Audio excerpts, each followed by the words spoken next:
Here's a look at today's headlines across Houston. Hello, I'm Lynn Cannon. Fort Bend County officials are defending Tuesday's election day glitch, insisting it did not impact election integrity as the county launches a review of what happened. However, one first-time voter tells KHOU 11's Michelle Choi he walked away without casting a ballot. Yeah, that voter tells me he feels cheated out of his first chance to vote. My first reaction was just how does that happen? The 19-year-old first-time voter says he showed up Tuesday afternoon at the Pecan Grove Mud Administration building in Richmond, where he says poll workers scanned his ID and the system flagged him as ineligible to vote. Which this confused me at first because I had registered to vote. He says others nearby ran into similar problems, and while a provisional ballot was discussed, it didn't really seem like a viable option because the ballot workers were confused as well because they couldn't even check me in to vote. He ultimately left without casting a ballot. Are you disappointed? I am. Tuesday's countywide voting disruption in Fort Bend County traced back to the electronic voter check-in system after officials say the wrong file was uploaded. County leaders quickly reassuring voters. Officials say voting machines continued working properly and voters were offered provisional ballots. Election reporter Natalia Contreras with VoteBeat says human error in elections is not new, but a single mistake can ripple quickly. Are you surprised how one person's error could impact every single polling location in Fort Bend County? How easily that can happen. Yeah, like one person making a mistake could really derail everything. And that's why elections take months to prepare. We're going to have a huge election in November. And I think the county, after what just happened, it's really going to have to ensure that everything is ready to go. Today, KH11 reached back out to both Judge Daniel Wong's office and the elections administrator, asking how officials will determine whether any eligible voters may have left without successfully casting a ballot. Judge Wong's office tells us the county is not aware of complaints involving voters unable to complete the voting process and says a review is already underway with the elections administration staff. But do you plan on voting again come November? 100%. Yes, definitely. I'll give it another shot. Hopefully it goes well this time. Judge Wong says findings from that review will be made public once it's complete. Back to you. Local health experts reassuring the public on Wednesday about the Ebola outbreak. They say the disease is a low risk to the public here in Houston. There is concern because Houston is hosting the soccer team from the Democratic Republic of Congo for the World Cup. Congo, by the way, the epicenter of the Ebola outbreak in Africa. Troy Kless with the story. Tonight, Houston's public health director saying it plainly. And we just feel confident that we are prepared for anything that happens, and also confident that this is not a broad public health threat. Dr. Teresa Tran laying out in detail how the Ebola outbreak became a global health emergency and how Bush is one airport screening passengers from affected countries. From there, if the individual answers no to every question, and they have to answer no to every question, then they are deemed low risk and they will be allowed to leave the airport customs. The only people that will be allowed back in are citizens who have a U.S. passport. She does call it a coincidence that the Democratic Republic of Congo, being based in Houston for the World Cup this summer, is one of the affected countries. The city says it's in lockstep with federal, state, and Harris County officials, including Judge Lina Hidalgo. There's a big Congolese community in Dallas. We want to be welcoming. We want to be kind because odds are nobody has Ebola. And even if they do, it's extremely low risk of transmission. They are urging people not to have fear, but they are also prepared for all possibilities. When it comes to the public health concern of travel to enjoy the games, we should all feel very, very comfortable with enjoying any activities that we would this summer. She says the bottom line of containing the outbreak is what's happening in Africa, not in Houston. That was Troy Kless reporting. A Korean War veteran from Houston being honored in his hometown. On Wednesday, Houston City Council voted to rename Cesar Chavez Boulevard. It will now be called Master Sergeant Joe E. Ramirez Boulevard. Chaco Ramirez, born in Magnolia Park, was sent to fight in the Korean War when he was 18. Ramirez and other veterans met President Barack Obama before Ramirez died in 2020. He was also a prisoner of war for 3 years before coming back to Houston. His son Joe Ramirez Jr. remembers his dad saying adjusting to civilian life was tough. By that time, the Army was his home. Those men that he had served with and been a pre-OW with were his brothers, and that's where he felt the most comfortable. So within 6 months, he re-enlisted, went back in the Army, spent the next 20 years of his life serving our nation. How about that? A letter signed by several elected officials says Chaco is the hero worthy of this honor. His family says the street signs will be put up within the next 30 days. Now to a rather unique rescue along Crystal Beach on Bolivar Peninsula.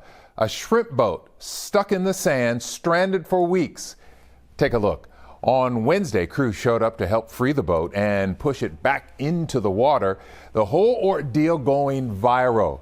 Ron Trevino with the story. Len and Mia, we're talking about the Buccaneer. Great name for a boat, right? It's a shrimp boat that's been stranded on the shore of Crystal Beach for nearly 2 weeks. A dramatic recovery effort today. The plight of this beached shrimp boat gained all sorts of nationwide attention, and there was a huge crowd out there today. A huge amount of community support for the owner of the boat, Shane Rylett. Today, with the help of the Cajun Navy, volunteers, influencers, and all sorts of massive equipment, including excavators, the Buccaneer was freed from the sand, pushed and pulled out into the water.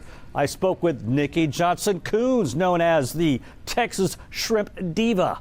What was going through your mind when you see that boat coming free and then getting into the water? My heart was racing so fast, like as if I had 40 energy drinks. I thought it was going to jump out of my chest. As soon as you saw the boat start to float and move back and forth, you knew that it had made it past the sandbar. And that feeling was incredible. And now the Buccaneer is in dry dock as they start working on whatever repairs are needed and someone's livelihood is restored. Hopefully the boat will be out there soon catching us some tasty Gulf shrimp. Yes! Y'all, oh my God, look at everybody. Y'all, I know that you can't see everybody, but this is like, oh my God, there is everybody. Woo! Now, from talking to the Shrimp Diva and even the Cajun Navy today, the message is community coming together for one common goal: save the Buccaneer. And they did. Back to you. Quite a crowd to watch it all. Thank you, Ronnie. That's a wrap of your Houston headlines. I'm Len Cannon.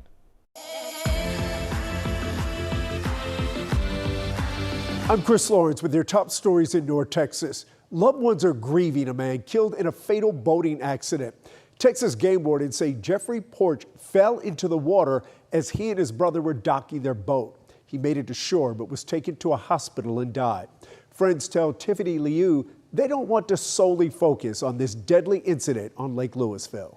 There's no question. I love you, Jeffy. Jeffrey Porch is loved. When there's a hole in all of our hearts, it's not ever going to be filled.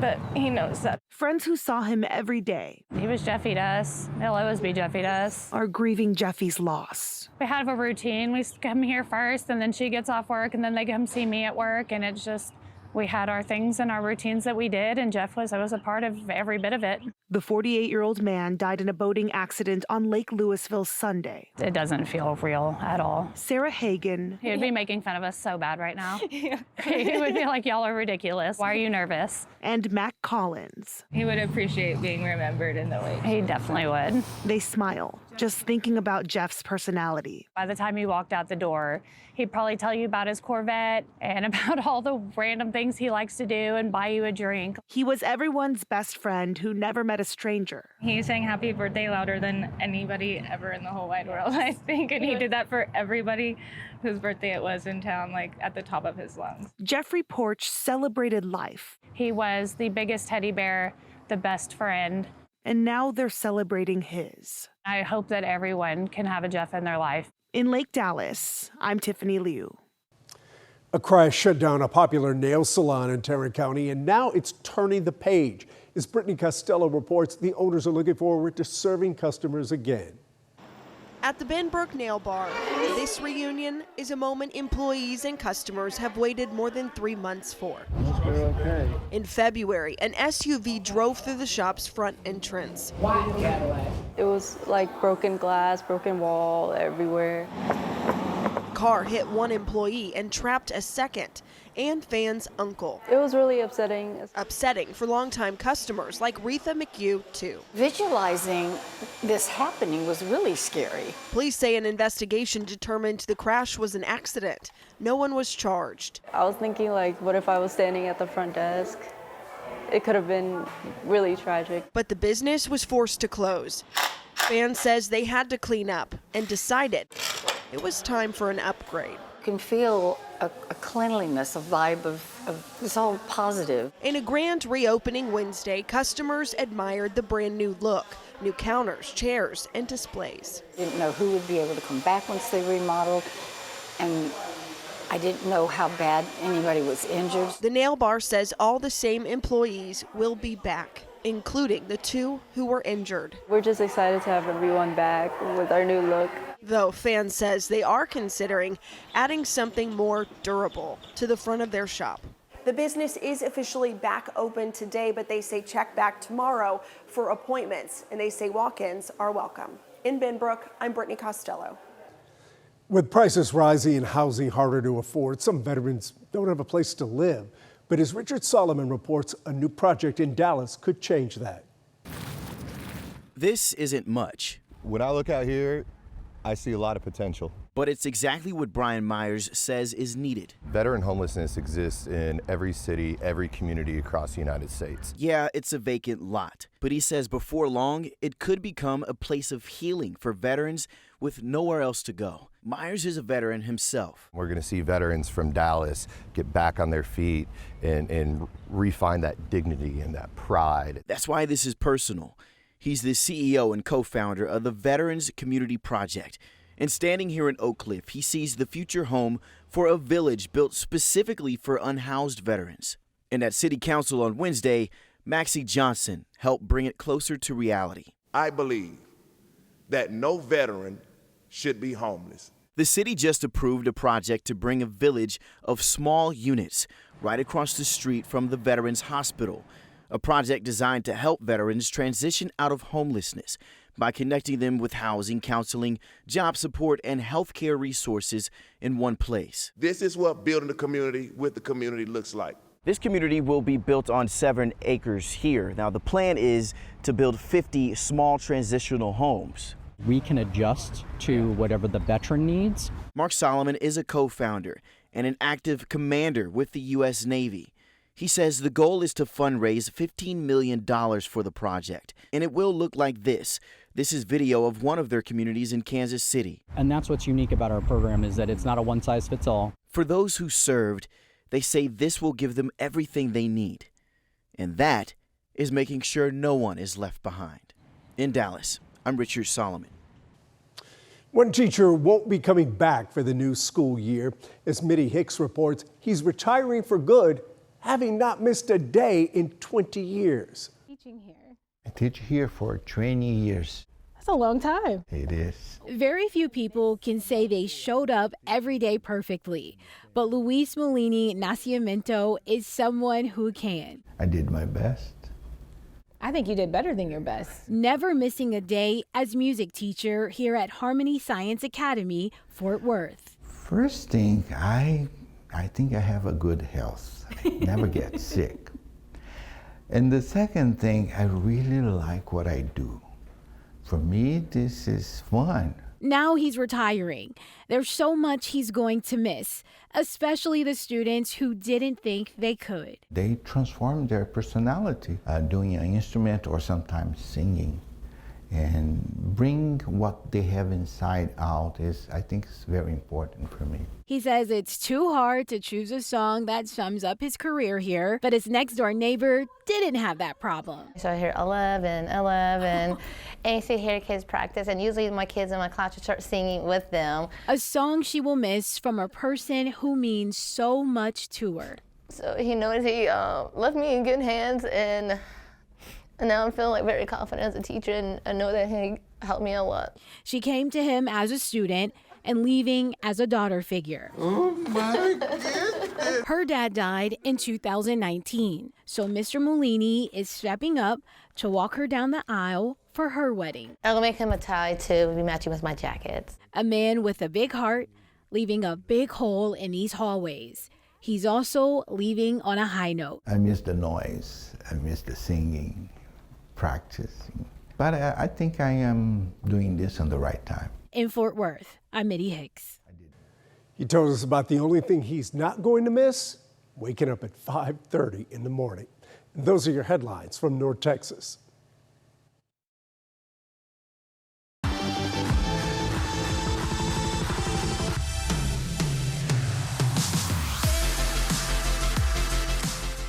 Okay, Texas, as we head into Thursday afternoon, not much in the way of rain expected across the Lone Star State. This is 2 o'clock Thursday afternoon. El Paso to Fort Stockton, Midland to Lubbock, a quiet, warm afternoon. Dallas, you could see a little smattering of isolated showers, but not much. A little better toward the Arklatex, just north of Longview. Much better rain chance pushing toward the mid-Mississippi Valley rather than on Texas. And right along the coast, Matagorda, Corpus, down to McAllen and Padre, could be a little sea breeze that brings in an isolated shower Thursday afternoon. Otherwise, quiet. We go into Thursday evening. I wanted to stop it here at 10, 11 o'clock. Models depicting a little pulse of thunder showers possible between Lubbock and Amarillo Thursday evening. Dallas to Longview, an isolated thunder shower could pop as well. There's a little low up here in Oklahoma that could spin a little energy in here to North Texas Thursday night. We'll go into Friday morning.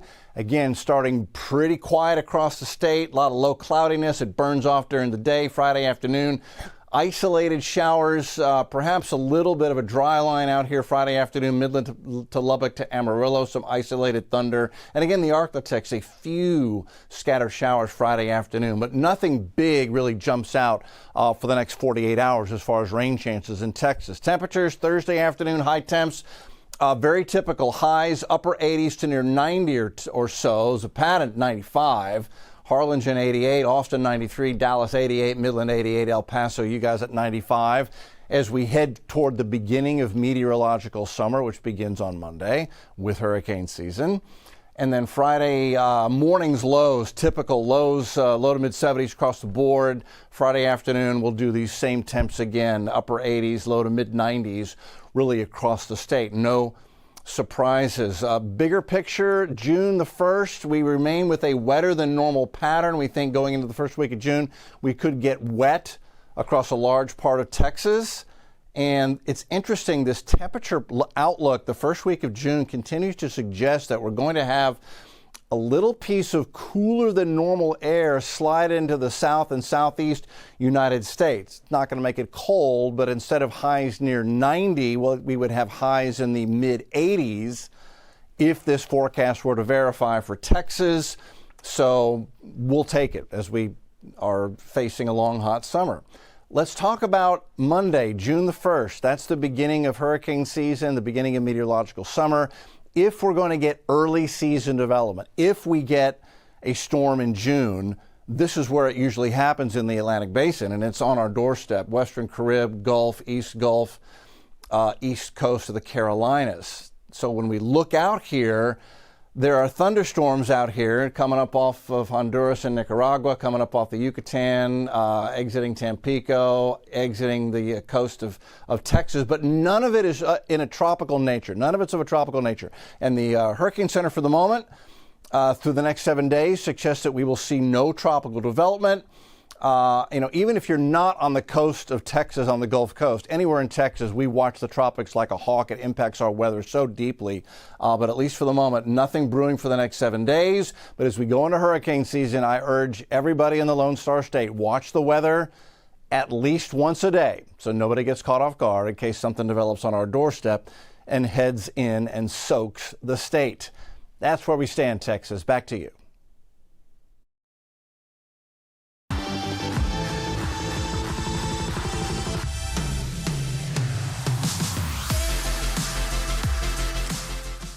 I'm Isis Romero, and this is the news in San Antonio. Police are looking for a man they say tried to sexually assault a 17-year-old on Memorial Day. The teen managed to snap a photo, and now police are hoping that picture puts him behind bars. Simone Simpson has the story. Crime Stoppers needs your help locating this man they say attacked a 17-year-old girl. The picture you see here was captured during the struggle. Police say it was a Monday afternoon around 2 when a 17-year-old girl was walking at Leon Creek Greenway Park near UTSA. Crime Stoppers tell us the girl was alone on Bent Ridge Drive near Jewel Lake when she stopped along the trail to record a video of a toad. That's when they say the man seen here came from behind and tried to sexually assault her. During the struggle, the girl's phone captured this picture of the suspect's face. When I see his picture, I'm going to be looking out for him when I'm on the trail until he gets apprehended. Susan Clutter says this is a wake-up call for everyone in the area. The key point is being alert of your surroundings and not just thinking it'll never happen to you, because obviously it can. While Parks Police is on patrol, they admit they're understaffed. Henry Bassuk, the president of the San Antonio Park Police Officer Association, telling us in a statement, quote, "The Park Police Division remains critically understaffed while responsible for hundreds of miles of greenways, parks, and public spaces. Visible patrols and proactive policing matter. When manpower drops and patrol presence decreases, criminals notice." SAPD says the man took off after the struggle. Crime Stoppers is offering a $5,000 reward for information leading to an arrest. Reporting from the Northwest Side, I'm Simone Simpson, KENS 5. A house in a rural neighborhood south of Fredericksburg exploded and caught fire Wednesday morning. As Sue Kalberg reports, everyone who heard the blast wanted to know what happened and what they could do to help. We are easily at least a half mile from the blast site, but even from this far away, it is obvious this 2,000 square foot house was blown apart. All I advised that a neighbor's house blew up. This is what neighbors saw and heard about 8:30. Ooh, something just popped again. They say the blast was heard at least 9 miles away in Fredericksburg. 2 people have significant injuries. During that control of the fire, 2 patients were identified. They have since been transported to San Antonio area hospitals, one by helicopter, one by ambulance. The effort to save them answered a community-wide prayer. In addition to Fredericksburg, volunteers from Stonewall, Willow City, Alamo Springs, and Comfort all raced to help. A lot of regional support, area support, county-wide from our volunteer fire departments as well as the Gillespie County Sheriff's Office. The fire officials have said from the outset that it is way too soon to talk about a cause. So as we get more information on what exactly happened here and the condition of the victims, we will certainly pass it along. In Gillespie County off Highway 87 south of Fredericksburg, Sue Kalberg reporting. The Salesian Sisters hosted a Spurs watch party for the children at St. John Bosco School. The nuns remain humble after going viral during their appearance in Game 4. As Mike Jimenez shows us, their mission comes first. It's not about us and getting the media hype for ourselves. That's the last thing that we desire. If you have been paying attention to the media hype around the Spurs, chances are you have also seen the media hype around the Salesian Sisters of San Antonio. We all were super touched by the game that happened on Game 4. We saw the sisters there praying for the Spurs, and it went super viral. Meghan Cherry called the sisters' appearance at Game 4 super purposeful, so she wanted to make sure they traveled to Oklahoma City for Game 5. So from there, I was jokingly made a GoFundMe, sent it to a group text with my friends. That GoFundMe was shared in comment sections on social media, and people reacted. Next thing you know, it was at $850. Cherry says she contacted the sisters, who asked her to remove it and donate the money directly to them. We had other people who had offered to send us to Oklahoma as well. Obviously, our mission isn't to get to Oklahoma. For the sisters, their mission is here in San Antonio. Instead of sending us to Oklahoma, we said, can you help us to do a watch party with our young people and their families? So that's what we're doing tonight, because that means for us even more. But we are going to pray for the Spurs. But for Game 6, that'll be a different story. The The sisters were given 4 seats, and Cherry was able to raise $4,000 for another 4 seats. Huge shout out, because these things wouldn't be possible without, Adrian from Smoke Sky Bar stepping up, and Patrick Hammonds from the injection room that stepped up to make this happen. But while the Salesian sisters are grateful for all the media attention, they want to make sure the community doesn't forget about their ultimate mission here on San Antonio's west side. Right now, we're in great need financially. We have different parts of our buildings that are really in great need of repair. We have a playground that's fallen apart. Concrete work all throughout this property needs fixing. We don't have a school bus right now. The sisters also tell me that they have a building in need of foundation repair, and they estimate that cost at $1 to $2 million. If you would like to help the sisters, we have posted ways on this web story at KENS5.com. Mike Abitis, KENS 5. Well, it's not a surprise, but deep in the heart of Spurs country, some people around here bleed silver and black. This is a look at a video posted by KENS 5 viewer Samuel Garasa. He and his friends were out watching Tuesday night's game at Pete's Place in Helotes when the storm rolled through. You can see instead of running for cover, they stood through the worst of it, cheering on the team. And that's the news in San Antonio. Hi, I'm Leslie Adamy in Corpus Christi, and here's a look at some of what's happening here in South Texas. A dramatic water rescue in Beeville is gaining national attention now after police released video showing first responders race into rising floodwaters to save a family, including a 5-month-old child. Our Bill Churchwell spoke with the family and first responders about those intense moments. This is the moment a routine drive home turned into a dangerous water rescue. It could have been real bad, real fast. Beeville police body cam video shows Officer Matthew Puente wading through rushing water, trying to reach a car stuck in a flooded low water crossing here on Crockett Road. Happened to be in the area, so I was able to make the scene quick. The vehicle was flushing towards the creek. That's when one of the parents called out. He had an infant in the vehicle. Anthony Villasana, a Beeville volunteer firefighter, was on a ride-along with the officer when they got the call. They were just a couple of blocks away. He handed me the rain jacket, and as soon as he brought the baby over, I got the baby covered because the rain was coming down hard. I got the baby out. You only have seconds to kind of think about it. This is the road where it happened. The water has since receded, but officials say it rose so quickly on Saturday that the driver coming down the road had no idea the danger in front of him until it was too late. Water's no joke. It's a powerful force. A lot of people take it for granted, but just a little bit of water can topple you over and take you. Beeville Police Chief Ryan Trevino, who also serves on the fire department as a swift water rescue tech, says this is what they train for. Yeah, give me the baby. Sometimes we're counselors, sometimes we're out there arresting the bad guys, and sometimes we have to get into the water and rescue people. But I'm very proud of them. We're all a team here in Beeville. Jessica Suniga says the driver, her son-in-law, is still shaken up after the ordeal. In the video, you could hear, I heard his voice was so terrified, so I don't know how long this is going to take for him to get through. For Suniga, she hopes others learn from what her family experienced. From here on out, to take from this would be just to, don't second guess anything. The family is now safe and thanking the quick actions of those first responders who were there. Yeah, give me the baby. In the right place at the right time. We don't do it for the pat on the back. We do it to help the citizens, and that's what our calling is. I got the baby out.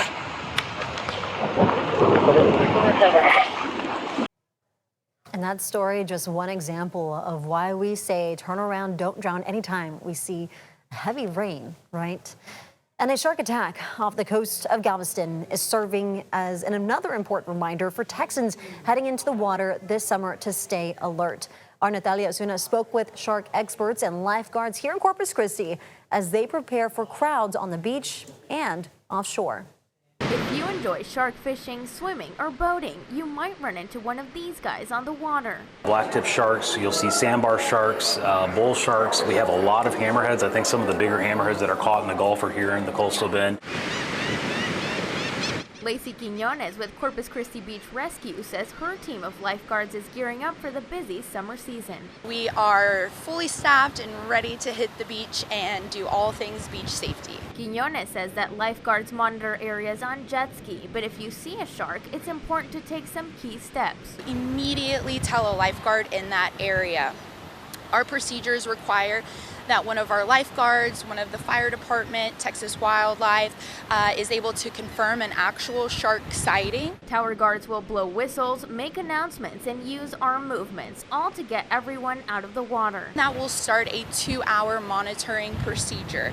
That 2-hour clock will reset anytime that shark is again spotted. Lifeguards with the city of Corpus Christi tell me they only monitor onshore and up to 500 meters offshore. So I spoke with shark experts who tell me what deep sea fishermen and boaters need to know if they go out deeper than that. When the animal's out of water, it can't breathe, and so typically for those types of large sharks to breathe, they're taking water in through their mouth and pushing it over the gills. So they're also trying to catch their breath in a way, and so it's just a stressful time for the animal. They're not meaning to go after anything in particular, they're just snapping their jaws. Jesse Gilbert, CEO of the Texas State Aquarium, urging shark anglers and beachgoers to be cautious. That you have the right tools to dehook the animal. So some people take the barbs off so that it's easy to come out, and you release the animal back. You see commonly people taking photos, and we understand why. It's really a unique opportunity here in the Coastal Bend, and it's a great part of living here, but you have to be mindful that those animals are still alive. Our Natalia Zuna there reporting with those awesome tips. And that is a quick look at some of what's happening here in South Texas. Hi, I'm Brennan Gurley, and here's what's making headlines across East Texas. Turning 103 years old is a milestone few people reach, and for one Henderson woman, the celebration was filled with family, laughter, and a few favorite snacks. The community gathered to celebrate Wilma Bennett, whose outlook on life and love for family continue to inspire everyone around her. Here's CBS 19's Jamie Hazard. Balloons, cake, and birthday wishes filled Pine Lodge in Henderson Wednesday as Wilma Bennett celebrated a remarkable milestone, 103 years young. And while the party was big, Wilma says the simple gift of another day is what matters most. Wake up. Hey, Marlon, I'm still here. Her family says the lesson she leaves behind is one that spans generations. To live right. Treat people right, live right. Love God.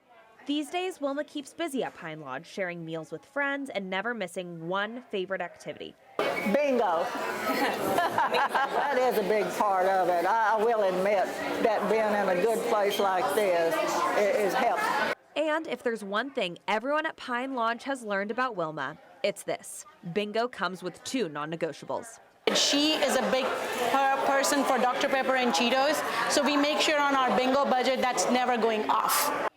And when asked what the secret is to reaching 103 years old, family, staff, and Wilma herself all had the same answer. It's Dr. Pepper and Cheetos every day. Dr. Pepper.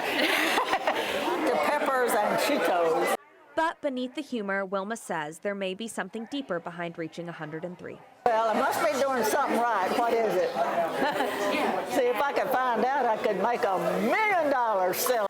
As Henderson marked more than a century of memories, Wilma Bennett made one thing clear: happiness is found in family, community, and maybe a cold Dr. Pepper with a bag of Cheetos close by.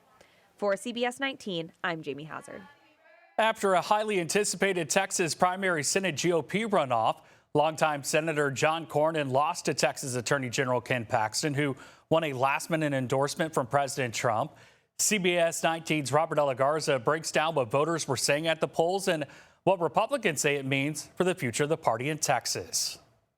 Voters across Texas weighed in on one of the state's biggest political races this year, a contest the Associated Press has now called for Ken Paxton. Very easy and simple, went smooth, short wait. And while making their votes was smooth and easy, many voters spent weeks weighing their choice between incumbent Senator John Cornyn and Attorney General Ken Paxton. So you have 2 different ideologies within the Republican Party, and they're going head-to-head at it. Smith County Republican Party Chairman David Stein called the race crucial to the party's future and its hold on power. If you lose enough where you're losing electoral votes in Texas, that's fatal. And that's a big problem. And for some voters, Cornyn's experience made him the clear choice. Just personally don't trust Paxton as well, and I think Cornyn has the experience and thought he was the safer vote.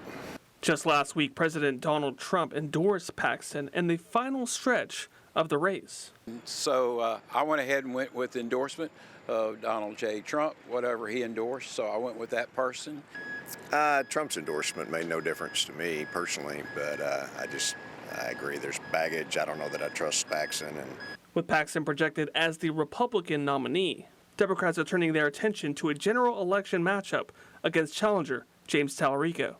People are looking for candidates of faith, but they're looking for candidates of faith with character and integrity. And that's really been missing, and it's certainly missing in the case of Paxton. Now, party leaders say the focus turns to connecting the party ahead of the general election. Tomorrow, let's unify. Let's get behind who the nominee is, lick the wounds if it wasn't your guy, but let's go, because we got an election to win in November. For CBS 19, I'm Robert De La Garza. And that's a wrap of your East Texas headlines. I'm Brennan Gurley.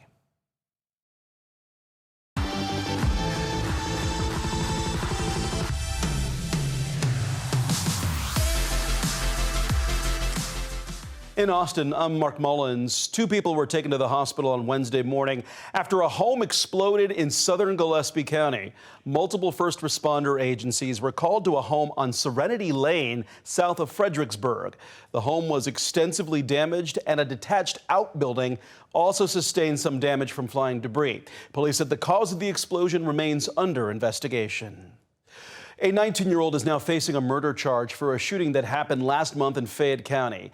Officials with the sheriff's office say on April 26th, there was a shooting in LaGrange that left 24-year-old Alxavier Hall dead. Now, Robert Earl Crawford III is charged with murder and aggravated assault. The sheriff's office tells us a grand jury indicted him.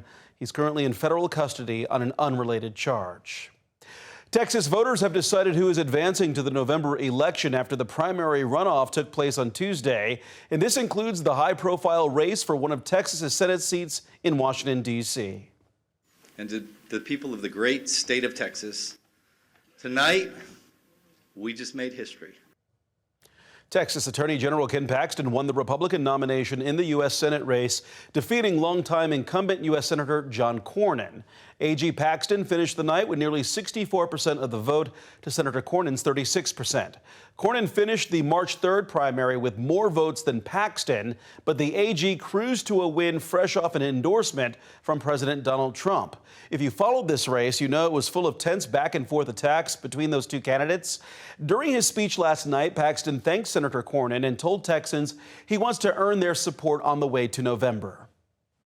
Tonight is not the end of a campaign. Tonight is the beginning of the fight to preserve every value we hold dear. The future of Texas and the future of America is on the line, and I intend to do everything I can to expand our movement. I've won 3 statewide elections because I know how critical it is for our party to come together, and that's what we must do now. Last night's results marked the beginning of the end for Senator Cornyn on Capitol Hill. He served as a senator since 2002. During his concession speech last night, Senator Cornyn pointed out the low voter turnout in the runoff, but said he trusts Texans and respects their decision.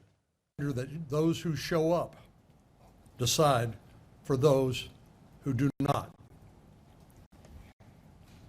There's a simple rule in elections, you heard me say it before, and that is the candidate votes wins.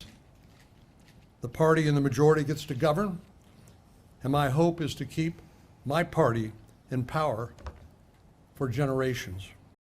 And while he did not mention A.G. Paxton by name, Senator Cornyn said he will support Republicans in the general election.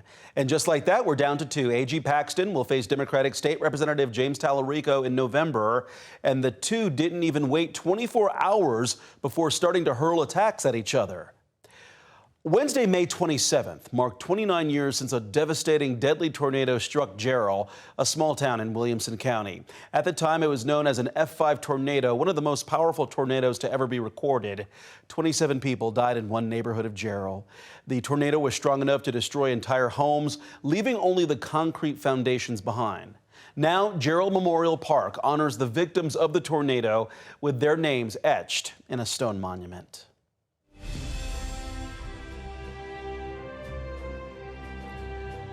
KVUE is a proud sponsor of Honor Flight Austin, which honors Central Texas veterans for their service with trips of a lifetime to Washington, D.C.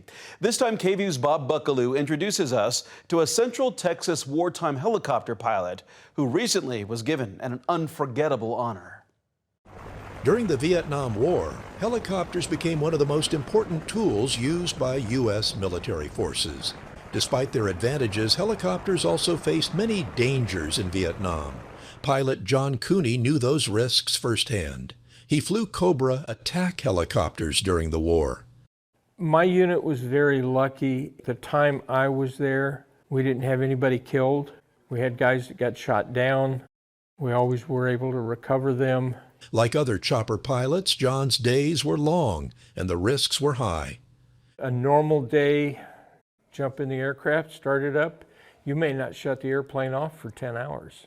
After Vietnam, John served in Germany. Later, he spent years training military helicopter pilots at Fort Hood. Having been at Fort Hood during Desert Storm and seeing all of the pride of welcoming people back and sending people off in good order, and we got none of that. Years ago, when the men who served in Vietnam returned from the war, there were no welcome homes. But this spring, John and veterans like him got a very different reaction during their flight to Washington, D.C. Honor Flight Austin flies U.S. military veterans to the nation's capital so they can visit the memorials built in their honor. But there was something more that made John's visit to Washington unforgettable. He was among 4 Central Texas veterans who were invited to place a wreath at the tomb of the unknown soldier in Arlington National Cemetery. When we put the wreath on and we took our 2 steps back, I was on the verge of tears.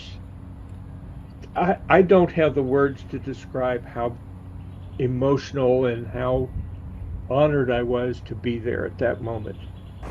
From 1,500 feet above the jungles of Vietnam to the sacred ground at the Tomb of the Unknown, a remarkable life for John Cooney.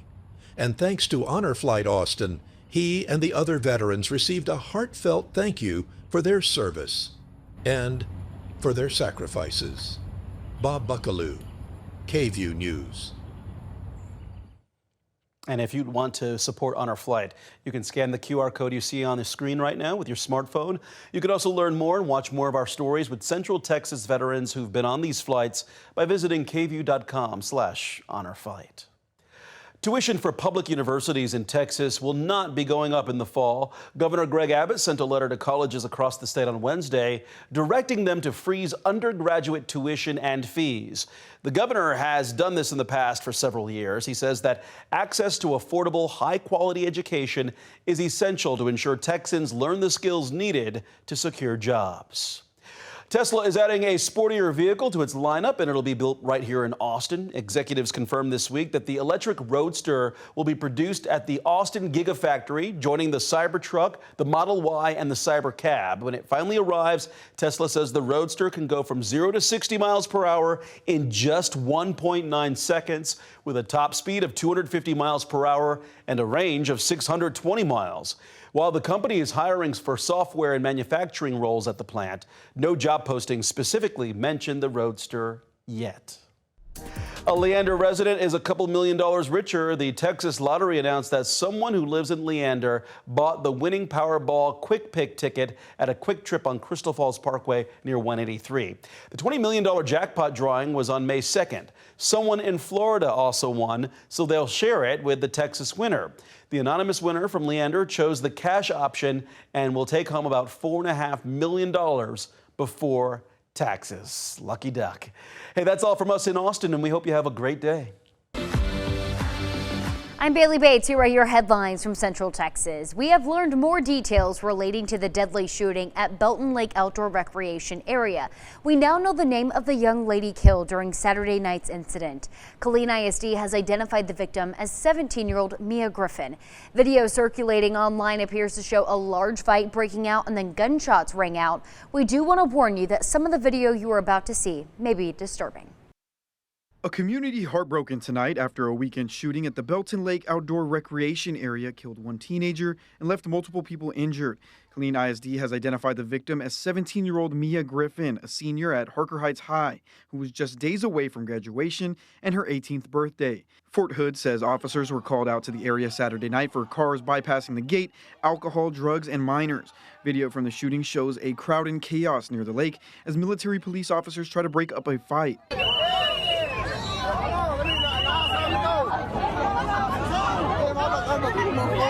Moments after,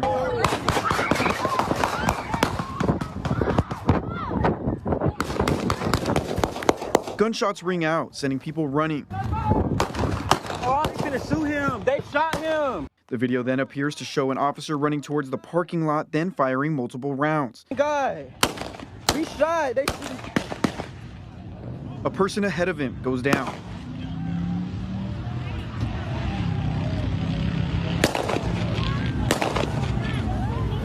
Fort Hood officials say Griffin was taken to the hospital where she died. Another person is also in the hospital now, but in stable condition. A service member was also treated for minor injuries at the scene and later released. The Army CID is actively investigating. We know officers detained 2 suspects the night of the shooting. Late Monday afternoon, Fort Hood closed Blora to civilians. Moving forward, you must have a Department of War ID to enter. Well, we're just weeks away from America's 250th birthday, but ahead of those celebrations, our nation is taking a solemn moment to remember the price of freedom. For this past Memorial Day in Killeen, the military community laid wreaths and held a moment of silence to honor their fallen. 6 News reporter Sydney Walker heard from those families about what the ceremony meant to them. A moment of silence for every soldier.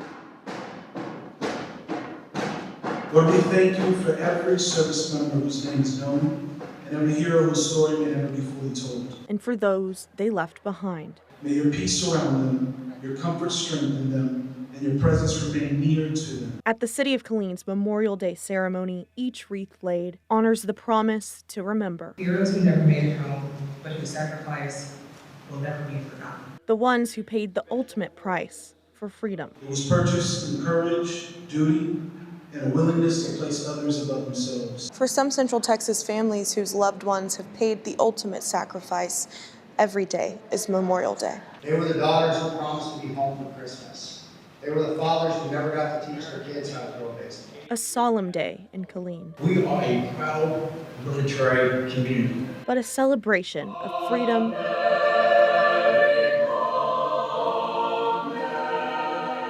It was brought by young men and women who believed that something, their country, their families, their values, was more important than their own lives. That lives on.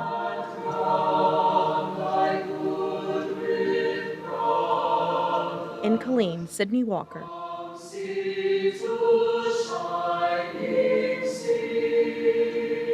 6 News. And those are your headlines from Central Texas. Here's your headlines from Southeast Texas. I'm Mark Armstrong. The victims in Monday's deadly crash on Highway 96 in Jasper County, they've been identified. Investigators say that Carolyn Brewster crossed into oncoming traffic in her SUV, hitting a Dodge pickup truck. She and James Pettigo, they died at the scene. The driver of the truck was taken to a hospital with serious injuries. A suspect in the deadly Pearlstein Park shooting in Beaumont, now in the Jefferson County Jail. 18-year-old Darian Harrington was arrested in Louisiana on May 15th, accused of tampering with evidence. Investigators say that he removed a rifle from near the victim's body after gunfire broke out back on May 7th. Officials claim that the weapon was then hidden inside of a nearby trash can. And 17-year-olds Derek Westbrooks and Nehemiah Broussard, along with 2 younger teens, were arrested after an aggravated robbery in Beaumont Monday night. Officers, they were called to the High Times convenience store on Phelan, where they were told the suspects had guns and were wearing ski masks. They were seen walking away from the store displaying their guns. The teens were quickly taken into custody. And Lucian Adams Elementary in Port Arthur is mourning the loss of music teacher and coach Marlon Sanders Sr. Now Sanders, he died Monday. He had served Port Arthur ISD for more than 7 years. Friends, family, and co-workers say Sanders, he was beloved and that he was a big teddy bear. 12 News reporter Daniela Tabuada-Palau spoke to his principal and the district's athletic director, two of many faculty members who shared some great memories that they had with Sanders. A day filled with sadness and remembrance.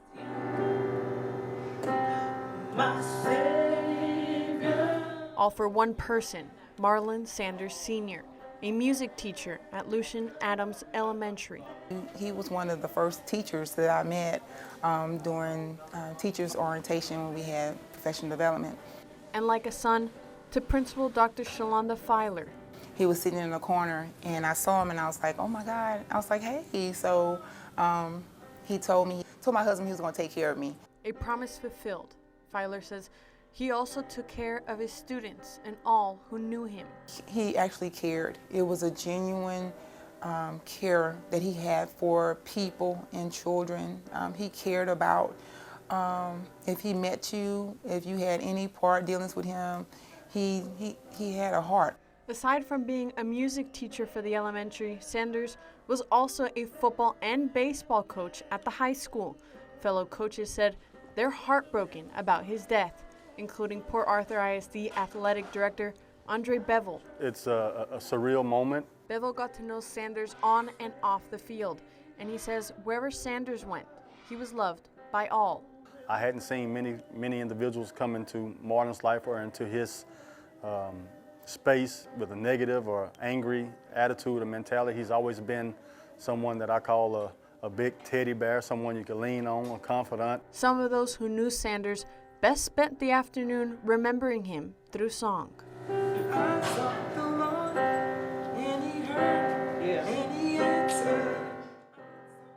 That was Daniela Tabuada-Palau reporting. His family released a statement on Facebook asking for privacy and for the community to keep them in your prayers. Well, new numbers from the USDA show Texas lost about 2,000 farms over the past year, raising concerns about the future of the agricultural industry. And we have more on why leaders say that the next generation could be shaping farming here in Southeast Texas. That's because fewer young people, they are getting into farming while the average farmer continues to get older. Agriculture leaders say that farming is becoming harder to sustain as costs rise and fewer young people enter the industry. Tyler Fitzgerald with the Texas A&M AgriLife Extension says that the issue is not new, but something that he has steadily built over time. Farmers, they are facing a rise in equipment costs, labor shortages, and other economic pressures. Some modern farming equipment now costs close to $1 million, creating major financial barriers for people trying to enter the industry for the first time.